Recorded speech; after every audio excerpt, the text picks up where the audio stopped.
This session is being recorded, and this is Sir Sigur Rahman, your IELTS instructor. And in today's class, we are focusing on IELTS listening.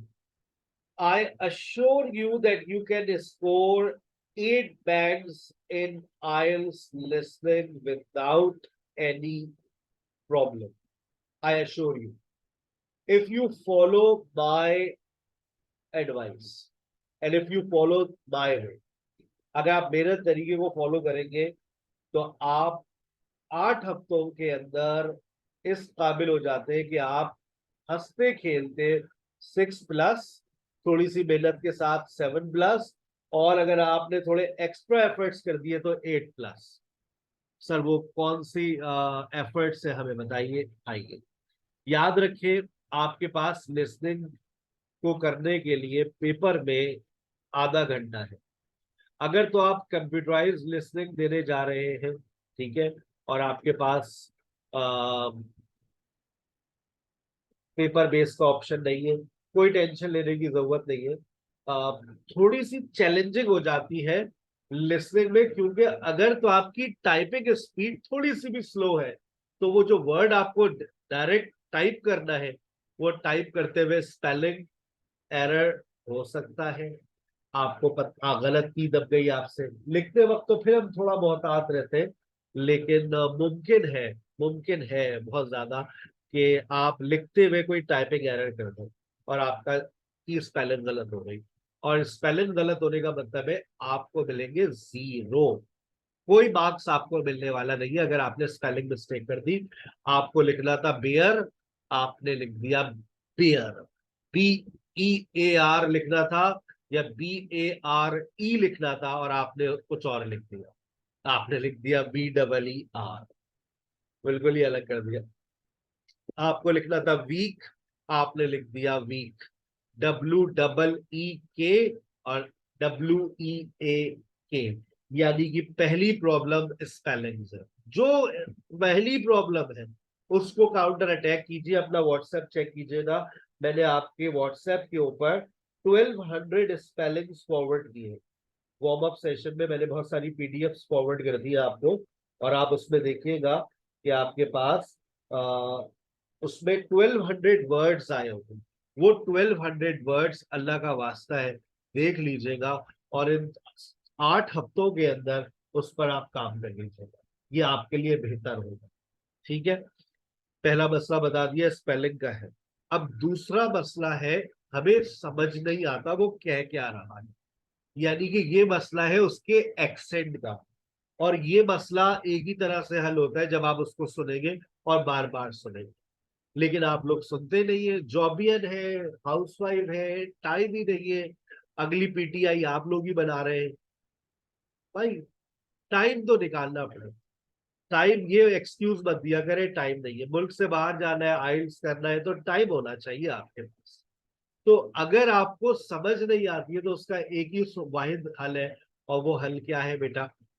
वो हल है listening, listening, listening. जब आप बार बार सुनेंगे तो आपको उसका लहजा समझ आना शुरू हो जाएगा, और जब आपको उसका लहजा समझ आएगा तो बस फिर ही उसके बाद जवाब आएगा। अच्छा, मैं एक बात और भी कहता हूँ कि मेरी नाकिस रिसर्च है। मैं एक तरफ ये भी कहता हूँ कि लिसनिंग के अंदर सबसे इंपॉर्टेंट है, किरदार होता है आपकी फोकस का, आपकी अटेंशन का, आपकी आंखों का, आपके हाथ जो लिख रहे होते हैं, आपके कान जो सुन रहे होते हैं, आपकी आंखें जो देख रही होती है, इनका किरदार सबसे ज्यादा है बनिस्बत इनके कि आप टिप्स एंड ट्रिक्स को फॉलो करें। अगर मैं कान बंद कर दूं तुम्हारे और आंखें बंद कर दूं, गई टिप्स एंड ट्रिक्स दे ले रहे भाई।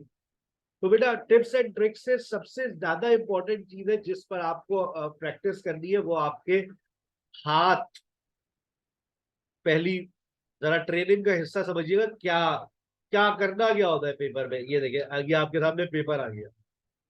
अब सबसे पहले आपकी आंखों का इस्तेमाल हम सिखा देते हैं।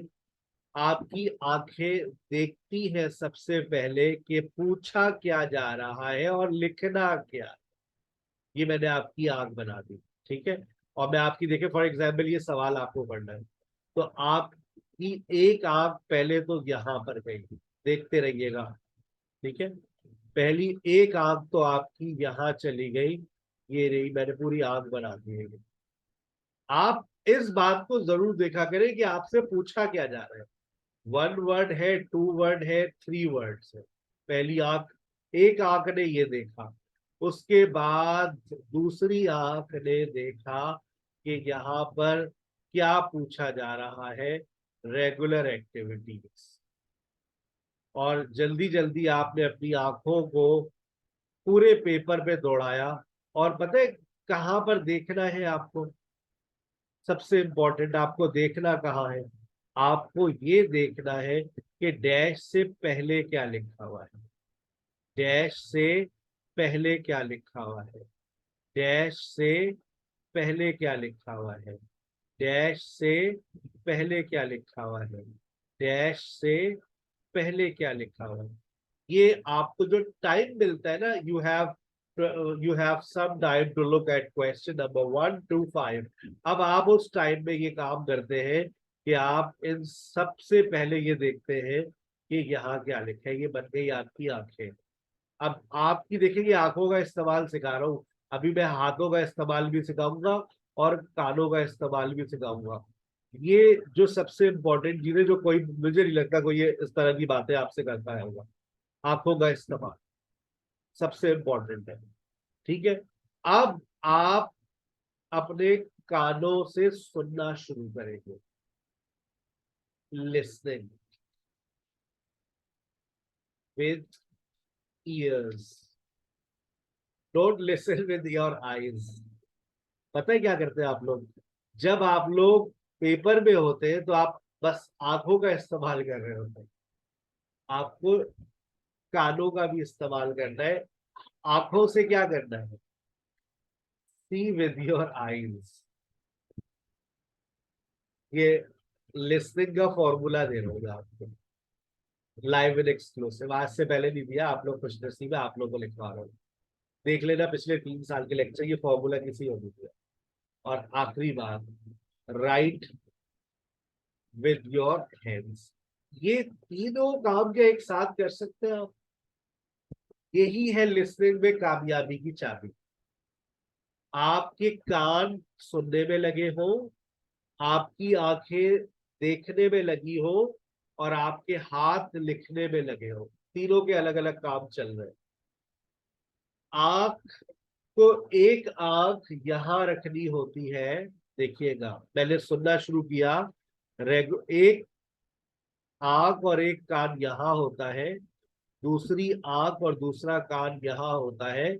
और उसके बाद जैसे ही ये वाली बात बोल देता है, आपकी जो एक आंख यहाँ पर थी, अब एक आंख यहाँ आपकी शिफ्ट हो जाती है, एक आंख और एक कान के। अब वो आगे यहाँ क्या बोलेगा, जैसे ही उसने ये बोल दिया, आप आगे शिफ्ट हो जाते हैं, एक आंख और एक कान इधर लग जाएगा, और हाथ अपना काम करता रहेगा कि जो कान ने सुना वो लिखा, जो सुना वो लिखा, जो सुना वो लिखा।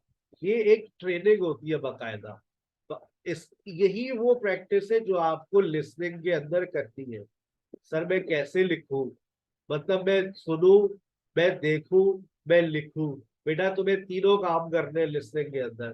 That's why IELTS becomes quite challenging for the students sometimes। तो उनको सारे काम एक साथ करने पड़ते हैं। आई बात समझ, कि आपका फोकस कैसे चलना चाहिए पेपर के अंदर, इसको प्रैक्टिस में लेकर आना है कि मेरे आंखें देखती रहे, मेरे कान सुनते रहे, और मेरे हाथ लिखते रहे। अगर आप ऐसा नहीं करेंगे, then you will be in trouble. आगे चलते हैं। अब सवाल ये है, हमसे पूछा क्या जाता है। बेटा हमारे पास दो पार्ट्स है, पार्ट 1 और पार्ट 2, जिसमें पार्ट 1 एंड पार्ट 2, मैं आपको यकीन दिलाता हूँ you will score 20 out of 20। अच्छा, ये लिए जा सकते हैं, ये ऐसा नहीं है, नामुमकिन नहीं है। उसकी वजह पार्ट 1 में देखो सारी फिलिंदा ब्लैंक्स नजर आ रही है, पार्ट 4 में भी सारी फिलिंदा ब्लैंक्स होती है। पार्ट 1 और पार्ट 4 में सिर्फ फिल इन द ब्लैंक्स। जो सबसे ज्यादा ट्रिकी पार्ट है वो है पार्ट 2 एंड पार्ट 3। क्यों सर ये इतने ट्रिकी क्यों है? यहाँ पर आपके पास डैप आता है, सबसे बड़ा मसला स्टूडेंट्स का। फिर यहाँ पर एमसीक्यूज आते हैं, और यहाँ पर मैचिंग मैचिंग इंफॉर्मेशन। ये 3 सवाल आते हैं जो स्टूडेंट्स के लिए काफी डिफिकल्ट साबित हो जाते हैं। एमसीक्यूज, मैचिंग इंफॉर्मेशन और मैप्स। मैप जो है वो पार्ट 2 में आता है, और उसके साथ दो में से कोई सा भी एक सवाल आ सकता है, एमसीक्यूज भी आ सकते हैं या मैचिंग इंफॉर्मेशन। अच्छा, मैप आना कंपलसरी नहीं है, एमसीक्यूज और मैचिंग इंफॉर्मेशन भी आ सकते हैं। लेकिन याद रखें, इसमें बच्चे पता है क्या स्कोर करते हैं? पार्ट 2 और पार्ट 3 में ये स्कोर आता है 3, ये स्कोर लेकर आते हैं। मोस्ट ट्रिकी पार्ट है ये आपका, most tricky part of IELTS listening. हाँ, पार्ट 1 पार्ट 4 में मैं वादा करता हूं 1 से 2 हफ्ते में आप 20 आउट ऑफ 20 स्कोर करेंगे इंशाल्लाह। आज से आप लोग शुरू करेंगे अपनी प्रैक्टिस, और अगले 8 हफ्ते तक आप 4 हफ्ते में अपनी बुक्स मुकम्मल कर लेंगे। आप लेवल 1 पार कर देंगे। उसके बाद मैंने कहा, अभी जैसे मैंने पिछले सेशन में कहा था, जब आप एक लेवल 1 पूरा कर ले, मतलब आपने लिसनिंग की सातों बुक सुन ली, बुक 11 to 17, पार्ट 1 2 3 4 कर लिया आपने। 4 हफ्ते है आपके पास, 4 हफ्तों में कर ले। एक हफ्ता वार्म अप का, 3 हफ्ते प्रिपरेशन। प्रिपरेशन खत्म नहीं हुई, आपने अपनी लिसनिंग मुकम्मल कर लिया। फिर आप मुझसे पूछ लीजिएगा 5वें हफ्ते में, सर बताइए अब मैं क्या करूं। तो मैं आपको इसका एक और दूसरा स्टाइल बताऊंगा लिसनिंग में, फिर आप उसको फॉलो कीजिएगा। आ गई बात समझ? आइए अब पार्ट 2 देखिए। पार्ट 2 में क्यों सर इसको डिफिकल्ट कह रहे हैं? पार्ट 1 देखिए एक ही स्टाइल का आता है, एक अच्छी बात है। पार्ट 1 में कोई वेरिएशन नहीं है, बस एक ही स्टाइल का है।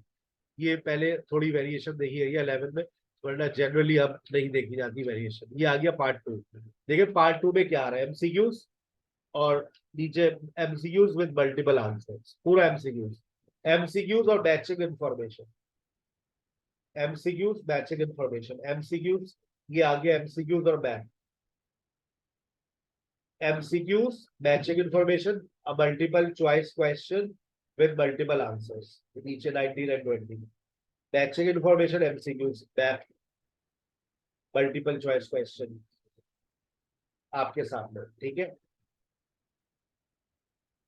मैप। अब पार्ट 3 में देखते हैं। अब ये समझ आ गया, अच्छा इसमें आ रहा है। पार्ट 3 में क्या आता है? पार्ट 3 में ज्यादातर MCQs आते हैं। ये आ गया part 3। MCQs, matching information, MCQs, matching information, MCQs, MCQs matching information, MCQs matching. सबसे ज्यादा ट्रिकी 2 और 3 में से सबसे ज्यादा ट्रिकी 3 है सर। लेकिन 2 और 3 में क्या डिफरेंस है? 2 और 3 में डिफरेंस देखें, एमसीक्यूज चेक कीजिएगा। एमसीक्यूज कितने बड़े बड़े आ रहे हैं, देखते रहे। एमसीक्यूज पूरे पूरे बड़े बड़े जुमले लिखते हैं। लेकिन अगर आप पार्ट 2 के देखें, तो पार्ट 2 के एमसीक्यूज छोटे छोटे होते हैं। अच्छा आपके क्या, हाँ चलो ये आसान है। लेकिन अब जैसे यहाँ लिखा हुआ है 3 4 और 5, प्रॉब्लम ये होती है वो सारे वर्ड्स बोलेगा, 3 भी बोलेगा, 4 भी बोलेगा, 5 भी बोलेगा। पार्ट 2 में जितना कुछ लिखा होता है वो सब बोला जाता है। लिवरपूल भी बोलेगा, हीशम भी बोलेगा, ल्यूटन भी बोलेगा। अच्छा, या लिखा हुआ है, या जो कुछ लिखा है, पोस्ट ऑफिस है, प्रोपोज लोकेशन है, फाइंड, सब बोलेगा वो। और पार्ट 3 में कुछ बोलता ही नहीं है। मतलब जो लिखा हुआ है पार्ट 3 के अंदर, अगर हम जाते हैं तो पार्ट 3 के अंदर आपको जो कुछ दिखेगा वो बोलेगा ही नहीं। अब यहाँ लिखा हुआ एबीसी, ऐसा कुछ बोलेगा ही नहीं। समझ रहे हो बात?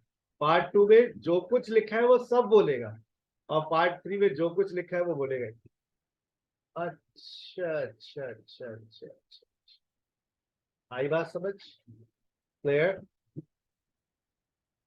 और पार्ट 4 में क्या होता है सर? आइए पार्ट 4 में देखते हैं।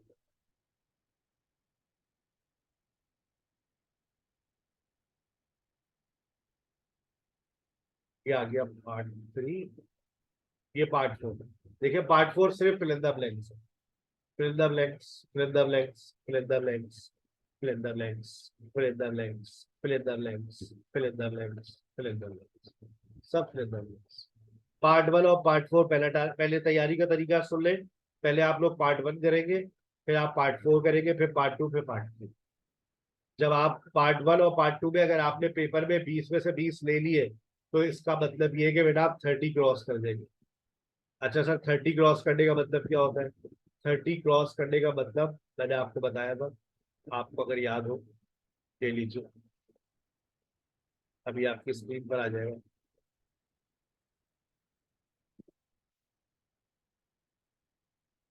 30 क्रॉस करने का मतलब क्या है?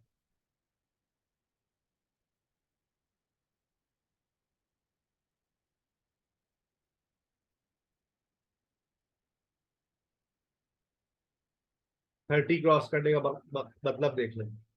अगर आपने लिसनिंग में 30 क्रॉस कर लिए, लो, अबे 7 आ गए भाई, और क्या चाहिए? यानी कि अच्छा, अगर 20 क्रॉस कर लिया, 5.5 आ गए। जिनको आइल्स B1 चाहिए, जो 5.5 वाली उम्मीदवार है, तो भाई वो पार्ट वन पार्ट फोर से 20 में से 20 ले लेंगे इंशाल्लाह। आ जाते हैं 20 में से 20, अगर आप मेहनत करें हमारे साथ। 18 भी आ गए तो 5.5 तो आ गए।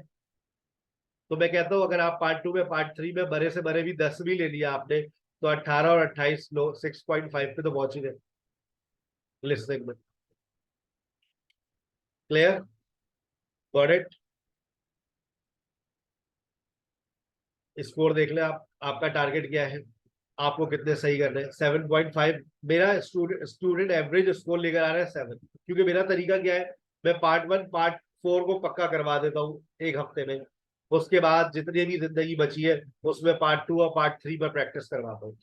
तो वो बच्चा जब पार्ट टू पार्ट थ्री पर प्रैक्टिस करता है 6-7 हफ्ते, तो वो बड़े से बड़े भी अगर उससे 20 में से वो 12 तो ले ही लेता है, 12, 14, 16, तो वो 7.5 को क्रॉस करना है। एवरेज स्कोर मेरा 7 है लिस्टिंग का। ठीक है, because of my way of teaching, जो मेरा फॉर्मेट है पढ़ाने का, आप भी इसको फॉलो करें, 1 और 4 पे मेहनत करें। आपने 20 क्रॉस कर लेना। 20 क्रॉस कर लिया यानी कि आपने 6 पर पहुंच गए। अब आपको चाहिए कितना स्कोर, आप देख लें। 6.5, 7, 7.5, 8। तो आप पार्ट टू और पार्ट थ्री पे दिल लगाकर मेहनत करें। आप हो सकता है 9 लेकर आ जाए, कैशबैक वाली ऑफर आपको मिल जाए। 9 बैंक्स ले आए आप लिस्निंग में, तो आपको मिल जाएंगे 3,000 रुपये कैशबैक अवार्ड। ठीक है ना? चले, अब आ जाए सर, पार्ट वन में पूछा क्या जाता है ये तो बताइए। आज मैं बता रहा हूँ पार्ट वन में क्या पूछा जाता है, और आपको एक असाइनमेंट दे रहा हूँ, थोड़ा सा कानों में ग्रीस लगाइए, तेल डालिए, ताकि कान साफ हो। अच्छे से साफ करके कल के सेशन में, और हेडफोन ले लीजिएगा, ताकि कल जब आप सेशन को सुने तो आपके पास आवाज का कोई इशू ना हो। ठीक है? जब आपके पास आवाज सही आएगी, तो फिर आपको मजा आएगा। आज मैं आप लोगों को थ्योरी बता रहा हूँ, कल प्रैक्टिकल करेंगे। ठीक है? अब लिस्ट पार्ट वन में आता क्या है, पार्ट वन के अंदर क्या आता है, जनता जानना चाहती है। जज साहब बताइए, आइए बता देते हैं आपको। देखिए बेटा, पार्ट वन के अंदर आपसे जो चीजें पूछी जाती है, सब वो उसमें आपसे कोई नाम पूछा जा सकता है, नेम। अब याद रखिए, सारे जवाब पेंसिल से लिखने होते हैं, सारे लेटर्स स्मॉल होते हैं, लेकिन कोई नाम है, कोई प्रॉपर नाउन है, तो ऑब्वियसली आप उसका जो पहला लेटर है वो कैपिटल लिखेंगे। ठीक है? तो नेम, नेम के बाद एड्रेस आपसे पूछा जा सकता है। एड्रेस में कोई फ्लैट का नाम हो सकता है, कोई स्ट्रीट का नाम हो सकता है, कोई नंबर हो सकता है। अब ये नंबर कोई हाउस नंबर भी हो सकता है, कोई टेलीफोन नंबर भी हो सकता है, कोई आपका कंप्लेन नंबर भी हो सकता है। अच्छा, नेम, एड्रेस, नंबर, उसके बाद आपसे जेंडर के बारे में भी पूछा जा सकता है, मेल, फीमेल। ठीक है? आपसे रिलेशन के बारे में भी पूछा जा सकता है, रिलेशन, आपका इनसे क्या रिलेशन है, ब्रदर है, सिस्टर है, फादर है, मदर है, रिलेशनशिप भी पूछा जा सकता है। ठीक है? आपसे आपकी एज या किसी की भी एज के बारे में सवाल आ सकता है, एज हो जाए या डेट ऑफ बर्थ, एक ही बात हो जाती है, डेट ऑफ बर्थ पूछी जा सकती है। ठीक है? अच्छा, उसके बाद मैं सिर्फ ये कहता हूँ, आपसे नेशनैलिटी भी पूछी जा सकती है, नेशनैलिटी। नेशनैलिटी आपसे पूछी जा सकती है, ठीक है। और इसी तरह से आपसे आपकी मुख्तलिफ साइज, आपसे कोई रोड का साइज हो सकता है, या फिर कोई वहां पर बेंच थी, उस बेंच का साइज, ठीक है। कोई कलर के बारे में पूछा जा सकता है, ये कलर आपके बालों का कलर भी हो सकता है, ये किसी शर्ट का कलर भी हो सकता है, ये किसी पोस्टर का कलर भी हो सकता है, ठीक है ना, कलर के बारे में। इसी तरह से हाइट के बारे में सवाल आ सकता है, हाइट आ जाती है, वेट आ जाता है, स्पीड आ जाती है। ये मुख्तलिफ स्पीड, जैसे गाड़ी किस रफ्तार से जा रही थी, उन्होंने कोई सवाल किया, कोई चालान हो गया, you were driving at the speed of 75 kilometre per hour, that's why I stop you, ठीक है ना। वेट पूछा जा सकता है कि उस चीज का वेट कितना था, तो 5 ग्राम्स था।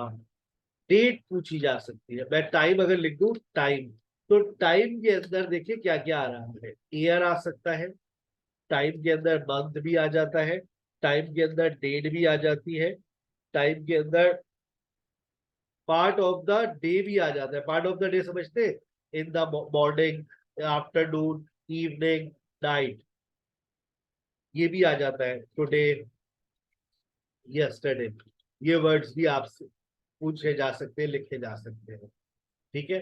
टाइम के अंदर जो है कोई क्लॉक टाइम भी आ सकता है, क्लॉक टाइम समझते हैं ना, घड़ी में कुछ बचा है, तो वो क्लॉक टाइम भी आपसे पूछा जा सकता है। टाइम के बाद जो आपसे एक चीज और पूछी जाती है वो है लोकेशन। लोकेशन, लोकेशन पूछी जाती है। लोकेशन यानी कि अब लोकेशन को पूछने का एक तरीका होता है, और उसको पहचानने का भी तरीका होता है कि डैश से पहले इन, ऑन, एट लिखा होता है, in, on, at, from, from, to, under, over, इस तरह से हमें प्रपोजिशन मिल जाते हैं, हम पहचान जाते हैं कि ये हमसे लोकेशन का कोई सवाल कर रहा है। इसी तरह से आपसे और क्या पूछा जा सकता है,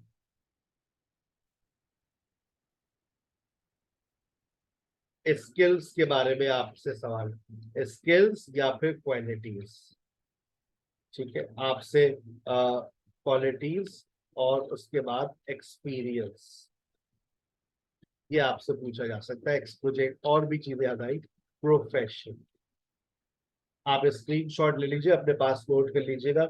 ये वो सारी बातें हैं जो पार्ट 1 की ब्लैंक्स में आपसे पूछी जा सकती है। आइए इनको अब थोड़ा सा क्रॉस चेक करते हैं कि सर की कितनी बातें सच साबित हुई है, और फिर हम कल से इंशाल्लाह बाकायदा तौर पे लिस्टिंग का आगाज भी करें, ठीक है। आइए पार्ट 1 को क्रॉस चेक करते हैं, पेपर को देखते हैं। ये देखो यहाँ पर, अच्छा एक कुछ और भी ट्रिप्स और ट्रिक्स लिखवा रहा हूँ, यहाँ पर लिखवा देता हूँ। टिप्स लोग कहते हैं लिखवा दिया करें भाई, अब भूल जाते हैं, टिप्स एंड ट्रिक्स। देखो बेटा, लिस्निंग की जो टिप्स और ट्रिक्स है, याद रखो, याद रखो, याद रखो, याद रखो, जो डैश से पहले वाली चीज होती है ना, जो भी वर्ड लिखा हुआ हो, जो अगर कोई वर्ड लिखा हो, वो वर्ड बदल जाएगा, उसका सिनोनिम इस्तेमाल किया जाएगा, याद रखो। अब यहाँ लिखा हुआ है डजंट हैव, अगर आपके पास कोई नेगेटिव सेंटेंस लिखा हुआ है, तो या नेगेटिव वर्ड लिखा हुआ है, तो याद रखिएगा वो उसकी जगह पर कोई नेगेटिव ही आएगा। यहाँ लिखा हुआ है डजंट हैव, तो जब आप सुनेंगे तो वहां पे भी आपको कोई नेगेटिव बात सुनने को जरूर मिलेगी। नेगेटिव बात है तो नेगेटिव बात आपको सुनने के लिए तैयार रहना, लेकिन डिट्टो कभी भी वो वर्ड नहीं बोला जाता जो डैश से पहले है। यहाँ पर लिखा हुआ है नो, ये भी एक नेगेटिव बात है, आपको नो सुनने को मिलेगा। अब लिखा हुआ है वहां अट्रैक्ट, तो अट्रैक्ट का आपको सिनोनिम मिलेगा, याद रखिएगा, अट्रैक्ट का आपको सिनोनिम मिलेगा, ये बात याद रखिएगा। अब लिखा हुआ है टाइप्स ऑफ, अगर कोई फ्रेज है तो वो फ्रेज से मैच हो सकता है, लेकिन अब देखिए कोई आर्टिकल लिखा हुआ है, आ और दा, आ लिखा है तो दा लिखा जा सकता है, दा लिखा है तो उसकी जगह पर आ सकता है। लेकिन अगर एन लिख दिया गया कहीं पर, वो कभी तब्दील नहीं होगा, कभी भी तब्दील नहीं होगा। अगर वहां पर एन लिखा है वो बदल नहीं सकता ग्रामेटिकली, आप देख लीजिएगा, ठीक है ना। अच्छा, इसी तरह से आपको कोई प्रेपोजिशन आगे लिख कर दिया हुआ है यहाँ पर, इस प्रेपोजिशन, यहाँ पर कोई प्रेपोजिशन है, एक यहाँ पे भी आ सकता है और यहाँ पर भी प्रेपोजिशन आ सकता है, याद रखिएगा। वो मुमकिन है ना बदले, प्रेपोजिशन को बदलना इतना आसान नहीं है। और फिर आपको नजर आएगा कि प्रेपोजिशन प्लस आर्टिकल में 90% ये अपनी जगह नहीं छोड़ता। अगर प्रेपोजिशन प्लस आर्टिकल लिखा हुआ है, वो एज इट इज लिखा रहेगा, ठीक है। अभी अगर अभी आप कहेंगे ये सारी बातें कहाँ मैच हो रही है, अभी आप देखिएगा, जब मैं आपको दिखाऊंगा, आइए अपनी आंखों से देखिए। आपको यहाँ पर टू अट्रैक्ट लिखा हुआ नजर आ रहा है, ये आपको कभी सुनने को नहीं मिलेगा। ये फ्रेज नजर आ रहा है, ये कभी नहीं मिलेगा। यहाँ बिल्डिंग अ न्यू नजर आ रहा है, ये कभी सुनने को नहीं मिलेगा। यहाँ लिखा हुआ है रीच द, रीच की जगह पर कोई दूसरा वर्ड आ जाएगा, अराइव के, अराइव आ सकता है। दा अपनी जगह पर रह सकता है, जगह छोड़ भी सकता है। यहाँ पर फॉर लिखा हुआ है, यहाँ पर टू लिखा हुआ है, और आपसे पूछा क्या जा रहा है, सुटेबल फॉर। आपसे जेंडर के बारे में पूछा जा रहा है, रिलेशन के बारे में, जेंडर आएगा या कोई। Making dash out of would, ये अपनी जगह बदल नहीं सकता, आउट ऑफ। यहाँ पर आपसे अमाउंट पूछा जा रहा है, ये भी एडिशन कर लीजिएगा। अमाउंट डॉलर में भी हो सकता है और पाउंड में भी हो सकता है, ठीक है। उसके बाद इधर देखिएगा, यहाँ पर देखिए प्रेपोजिशन, नहीं बदलना बहुत मुश्किल है। In the, preposition plus article, बदलना बहुत मुश्किल है। ये सच एज लिखा हुआ है, ये बदल सकता है। For example, help by providing, ये पूरा बदल सकता है। ये taking Mrs Carroll to location, नहीं बदलना बहुत मुश्किल है। इन द, बदलना बहुत मुश्किल है। Preposition plus article. इवेंट का नाम आपको बताना है, नेम आ गया। चेकिंग हेल्प क्या नीड है, चेकिंग क्या, और डिजाइनिंग क्या। ना वो चेकिंग बोलेगी ना वो डिजाइनिंग बोलेगी, वो इन दोनों वर्ड्स को तब्दील करके बोलेंगे, बस उसका आपको सिनोनिम चाहिए। जो भी डैश से पहले लिखा जाता है, याद रखे, याद रखे, उसको हमेशा बदल दिया जाता है। आइए मैं आपको और भी कुछ चीजें आगे दिखाता हूँ, फिर बात करते हैं। अब आपके सामने देखेंगे है, और टिप्स एंड ट्रिक्स अभी आ रही है आपके पास। देखो, पहला देखो, एन लिखा हुआ है, एन लिखा हुआ है कि तब्दील नहीं होगा। उसके बाद देखो नंबर टू में तुम्हें सुपरलेटिव डिग्री नजर आ रही है बेटा, सुपरलेटिव डिग्री, सुपरलेटिव डिग्री बदल नहीं सकती। अब कुछ और बोल देगा, टॉलेस्ट की जगह पर हाईएस्ट बोल देगा, लॉन्गेस्ट बोल देगा। नीचे देखो लॉन्गेस्ट भी लिखा हुआ है, नंबर 5 में देखो, नहीं बदल सकता, ये चेंज नहीं कर पाएगा, औकात नहीं है इसकी। सुपरलेटिव डिग्री की जगह सुपरलेटिव डिग्री बोलना पड़ेगा उसको।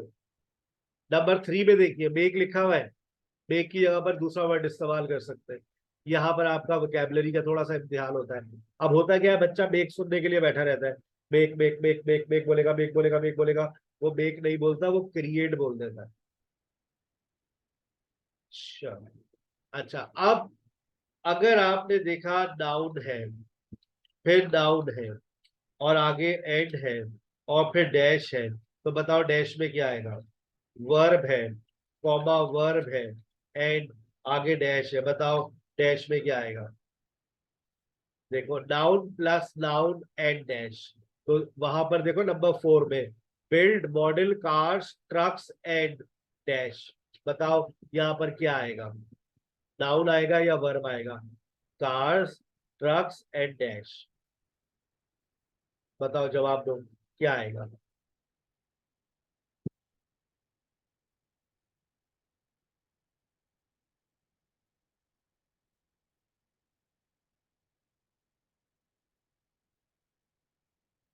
डैश में क्या आएगा? जब आपने देख लिया कि नाउन है, ट्रक्स, कार्स आ रहा है, ट्रक्स आ रहा है, तो तीसरी चीज भी क्या आएगी?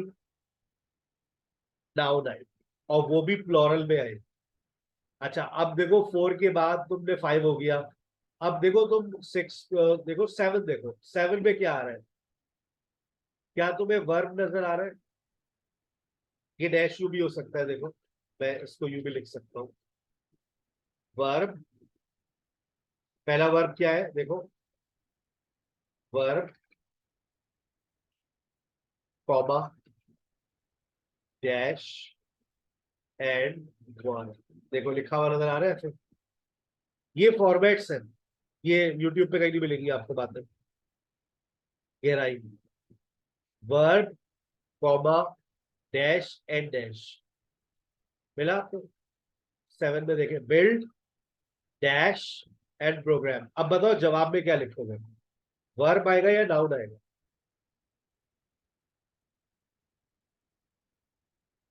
वर्ब आएगा या नाउन आएगा? वर्ब आएगा। ये देखो, ये कुछ टेक्निक्स होती है जिनको आप फौरन समझ जाते हैं, भाई यहाँ पर ये आएगा। मुझे जवाब दीजिए, 8 में क्या आएगा? देखता हूँ कितने जहीन कॉम आई है इस दफा हमारे पास। 8 का जवाब गैस कर दो। सर यहाँ पर ये आ सकता है, तो हमारे पास ऑप्शन होंगे उसमें बहुत सारे, लेकिन तुम पहचान दोगे सर यहाँ पर ये आए। कंफर्म सर, आपकी कसम।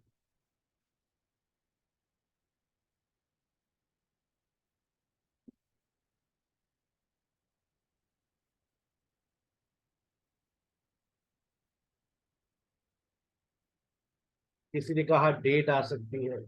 बेटा हेल्ड ऑन, डेट आ सकती है या डे आ सकता है? हेल्ड ऑन, डैश, सोचो ना। कोई दिन आ सकता है ना, आगे टाइम लिखा हुआ है तो कोई दिन बता रहा होगा ना कि इस दिन होती है भाई। 5 cost for a 5 week block. फिर नीचे लोकेशन देखो, लोकेशन में आपको पता है कि नाम आएगा कोई, कोई इंडस्ट्रियल स्टेट है पूरा, आपको नाम सुनना पड़ेगा। Plenty of dash available. Location पर क्या चीज अवेलेबल होती है बताओ? सोचने वाली बात है। जिस लोकेशन पर आप जा रहे हैं, उस लोकेशन पर एक चीज सोचते हैं कि वहां पर क्या होगी। Lord of, plenty of. सोचने वाली बात है, देखते हैं, ये आईक्यू लेवल का सवाल है। Plenty of dash available, plenty of. नहीं, डायरेक्ट जवाब पे पहुंच जाओ बेटा, प्लेंटी ऑफ आएगा तो नाउन। लेकिन plenty of dash is available, क्या चीज अवेलेबल हो सकती है? गैस करो जवाब। ठीक है, चलो। और उसके बाद देखिए, उसके बाद आपके पास है प्लेंटी ऑफ, सोचते हैं, सोचते रहिए अभी।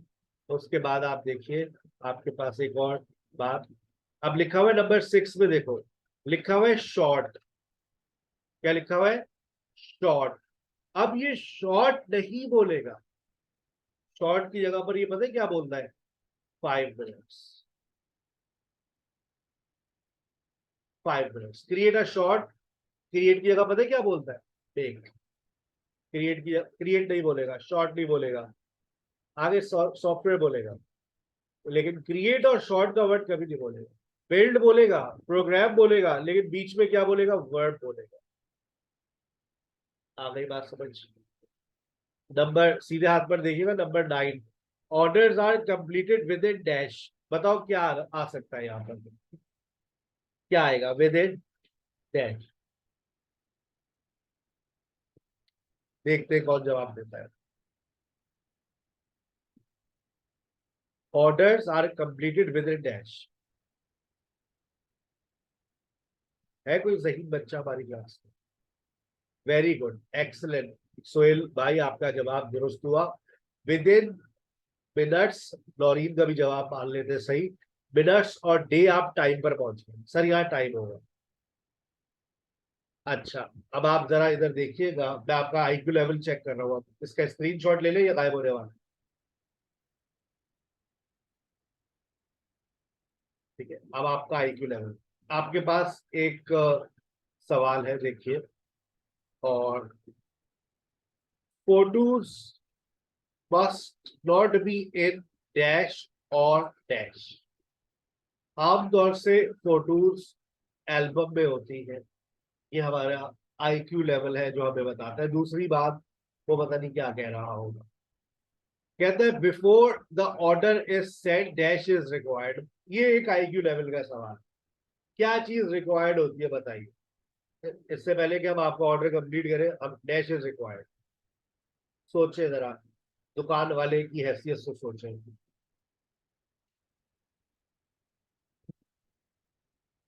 किसी ने कहा कंफर्मेशन, सुहेल पहुंच गए, मनी इज रिक्वायर्ड। अब इंफॉर्मे एक्सलेंट बाबर, आप छा गए भाई।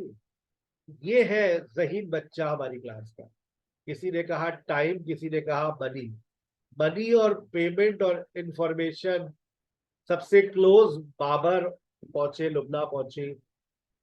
मनी और पेमेंट। आगे चलिए।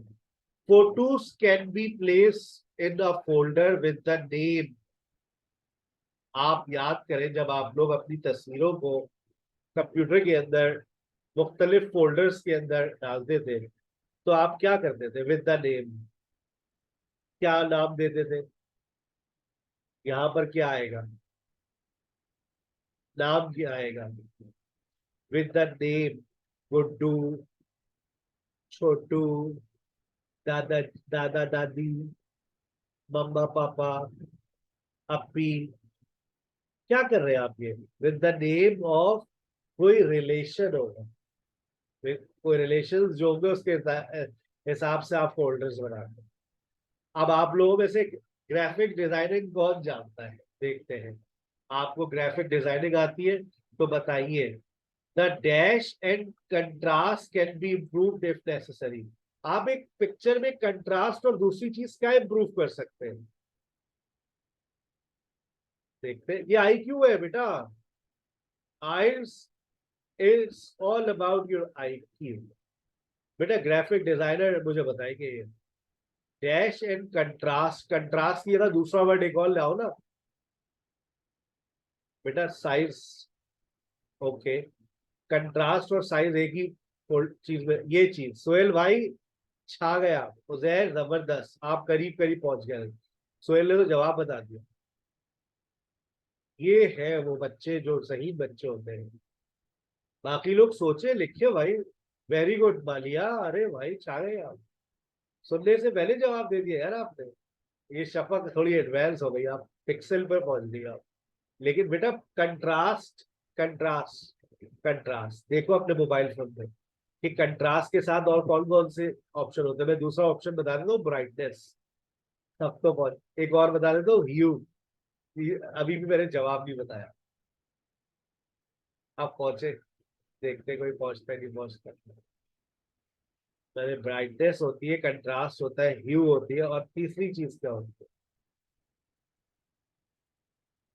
चलिए आगे चलते हैं। Photos which are fragile, fragile कहते हैं खस्ता, will be scanned by. Scanning दो तरह से की जाती है। आपने स्कैनर्स देखे जो मशीन्स होती है, और एक और भी स्कैनर होता है, वो बहुत, जिसको आप तस्वीरों को लाइटली डील करते हैं। तो कैसे स्कैन करेंगे आप? स्कैन बाय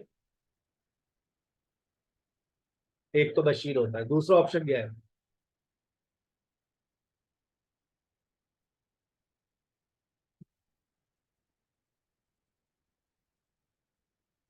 हाथ से करेंगे ना भाई स्कैन। एक तो स्कैनर होता है, तस्वीर आपने अंदर रख दी, स्कैन कर ली। लेकिन जो तस्वीरें बहुत खस्ता है, हैंड स्कैनर्स आते हैं, उससे करेंगे। ठीक है। अच्छा, अब बताइए number 7। It may be possible to remove an object from a photo और चेंज द डैश। आप तस्वीर में से ऑब्जेक्ट को रिमूव कर सकते हैं और क्या चेंज कर सकते हैं तस्वीर का? ये आईक्यू है। तस्वीर का क्या चेंज होगा? नौरीन छा गई आप।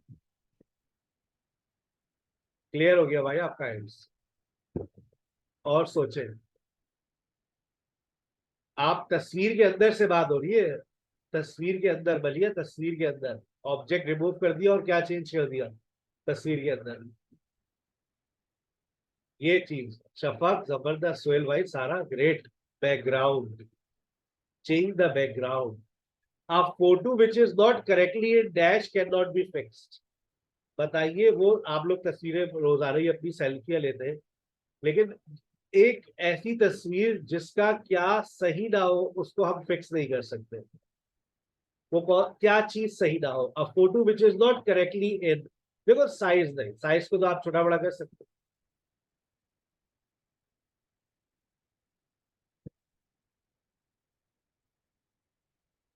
फ्रेम बहुत क्लोज पहुंच गया, रेजोल्यूशन बहुत करीब पहुंच गया, बहुत करीब पहुंच गया खालिद और सोहेल, जबरदस्त, बहुत क्लोज पहुंच गए।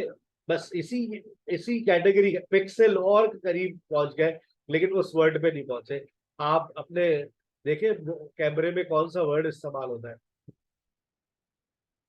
पिक्सल, रेजोल्यूशन, फ्रेम, इन तीनों, एंगल, चौथा वर्ड भी आ गया एंगल।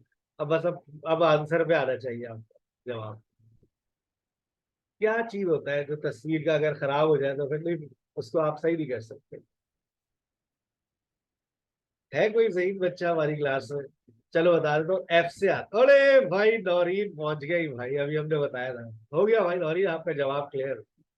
आइल्स ले ले बेटा, आप कलेक्ट कर ले आज। जबरदस्त, ये जहानत है, ये जहानत है।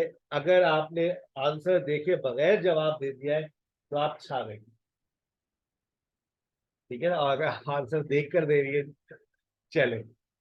आखिर में आपने डेज बता दिया, stand the photos in a box not dash, ये आप सुनकर बताएंगे। तो देखो क्या सीखा आज के सेशन से। लिसनिंग पार्ट वन का ताल्लुक हमारी जहानत से है, सही है। लिसनिंग पार्ट वन का ताल्लुक हमारी जहानत से भी है। हम अपनी जहन को लगाकर भी अब उस जवाब के करीब करीब पहुंच सकते हैं, करीब पहुंच सकते हैं ना बेटा। चले, कल मैं आपको पार्ट वन से पार्ट फोर तक की ऑडियोज भी फॉरवर्ड कर रहा हूं। मैं चाहता हूं कि आज आप थोड़ा सा अपने कानों में तेल डालें और आप जरा ऑडियोज को सुने कि वो किस आवाज के साथ बोलता है। मैं आपको part one, part two, part three, part four सबकी ऑडियोज भेज रहा हूँ, उसके लिंक्स, तो आपके लिए वो सुनना भी आसान होगी। और एक चीज जाते जाते, मिठाई का डब्बा आपके साथ जाएगा।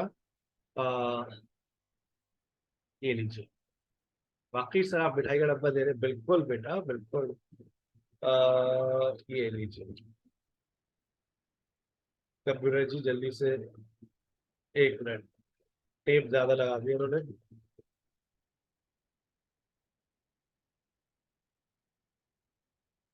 ये आ गया, बस खुल गया डब्बा, खुल गया। ये लीजिए, पहले कौन खाएगा? ये लीजिए, ये है आपका आज का मिठाई का डब्बा। बेटा ये चेक लिस्ट है, ठीक है ना, ये चेक लिस्ट है। आज इसका आप स्क्रीनशॉट ले लीजिए और इसको आप चाहे तो प्रिंट आउट ले लीजिएगा, चाहे तो आप ऐसा डिजाइन, लड़के तो फौरन डिजाइन कर लेंगे। मैं ये चाहता हूं कि कल से, क्योंकि मैं आपको कल एक टारगेट दे दूंगा, वो 17 से मैं शुरू करवा दूंगा। 13 का वीक चल रहा है, हम 13 से शुरू कर देंगे और 13 मैं करा दूंगा। मैं असाइनमेंट के तौर पर आपको एक 14 दे दूँ, ठीक है, कल 13 मैं मुकम्मल करवा दूंगा, 14 असाइनमेंट में मिल जाएगी। उसके बाद 15 मैं करा दूंगा, 16 असाइनमेंट में मिल जाएगी। बाकी जब आप 4 टेस्ट मेरे साथ कर लेंगे, आप कहेंगे सर बाकी रहने दे, आप पार्ट 4 करवाइए। आप कल के ही क्लास में अगर समझ आ गया आपको, तो आप 10 आउट ऑफ 10 पर आना शुरू हो जाएंगे, ये फॉर श्योर है। अच्छा मैं आपका शेड्यूल भी बना देता हूँ, उस शेड्यूल का भी स्क्रीनशॉट ले लीजिएगा। ये 10 आउट ऑफ 10 आपको लेने हैं, ठीक है। कैसे लेने? कल ट्यूसडे है, ट्यूसडे आप मेरे साथ जो बुक करेंगे, बुक 16 कर लेते हैं हम, ठीक है। आप लोग वेनेसडे को भी मैं बुक 16 करवाऊंगा, लेकिन पार्ट 4 की। तो फिर आपका वेनेसडे का एक असाइनमेंट आ जाएगा, बुक 15। फिर आप थर्सडे को क्या करेंगे, बुक 14। फ्राइडे अगर ये रोज अच्छा आधा घंटा रोज देना है आपको लिस्ट आज से, कल से कर लो, ठीक है। बुक 14 के बाद 13, सैटरडे को बुक 12 और संडे को आप बुक 11, 11 to 16 मुकम्मल। 11, 12, 13, 14, 16, एक बची 17, तो उसको आप कहीं पर टाइम मिले तो मैनेज कर लीजिएगा, वरना मंडे को कर लीजिएगा, ठीक है। और इसी के साथ जब मैं वेनेसडे को पढ़ा दूंगा आपको पार्ट 4, तो आप पार्ट 4 में से भी, पार्ट 4 के लिए भी आप फिर 20 out of 20 आप फॉलो करेंगे। सीक्वेंस यही रहेगी, आप 20 out of 20 के लिए पार्ट 1 और पार्ट 4 को सुनेंगे। लेकिन पहले मैं आपको एडवाइस करूंगा, पहले पार्ट 1 सुन लीजिए। अब आप चाहे तो बेटा 16 और 15 कर लीजिए, 14 और 13 अगर आपके पास टाइम होता है, और 12 और 11 कर लीजिए, ठीक है। उसके बाद यहाँ पर जब पहुंचेंगे तो 16 और 15 और 14 और 13, और यहाँ पर 12 और 11, यानी कि ये आपका पार्ट 4 यहाँ से शुरू हो जाएगा। आप एक हफ्ते के अंदर अपने 1 घंटा, मैं आपसे अभी सिर्फ फोकस करने के लिए कह रहा हूँ, लिसनिंग, रीडिंग पे अभी फोकस ना करें, पहले 1 हफ्ते लिसनिंग में स्टेबल हो जाए। आप खुद सोचे, अगर पार्ट 1 और पार्ट 4 में मैंने आपको 20 out of 20 में लाके खड़ा कर दिया, तो आपकी आधी टेंशन खत्म हो गई लिसनिंग की। फिर आप 4 हफ्ते सिर्फ किस पे काम करेंगे, पार्ट 2 और पार्ट 3 पर, यानी कि हंसते खेलते आप 7 क्रॉस कर देंगे, ठीक है। तो अभी आपका पहला हफ्ता पूरा फोकस कर ले किसके ऊपर, अपना लिसनिंग पर। जो रीडिंग का मैंने असाइनमेंट दिया सॉल्व करें, बहुत अच्छी बात है, और मुझे सेंड करें। आपके पास रीडिंग की बुक आ गई है, जो मैंने असाइनमेंट दिया है मैं उस असाइनमेंट के भी लिंक्स फॉरवर्ड कर रहा हूँ। जैसे बुक 13 करवाइए, 13 का टेस्ट 1, 2, 3, 4 में आपको फॉरवर्ड कर रहा हूँ, ठीक है। अपना व्हाट्सएप चेक कीजिएगा, अपना बहुत ख्याल रखिएगा। इंशाल्लाह see you tomorrow in the live session. अस्सलाम वालेकुम व रहमतुल्लाहि व बरकातहू।